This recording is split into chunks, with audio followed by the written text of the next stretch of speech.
अस्सलामुअलैकुम। आज की वीडियो में हम बात करेंगे फोटोशॉप की रोटेट व्यू टूल के बारे में, जो कैनवस को रोटेट करने के लिए एक अमेजिंग और हैंडी टूल है, स्पेशली जब आपको किसी एंगल पर ड्राइंग या एडिटिंग करनी हो। को यूज़ करने के लिए फोटोशॉप में टूल बॉक्स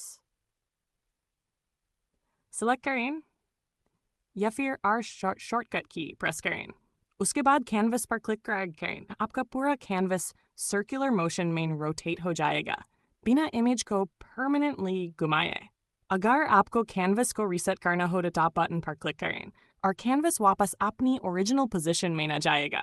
ये tool specially digital painting, photo retouching और प्रिसाइज डिटेलिंग के लिए परफेक्ट है, जहां हैंड मूवमेंट को नेचुरल एंगल पर एडजस्ट करना हेल्पफुल होता है।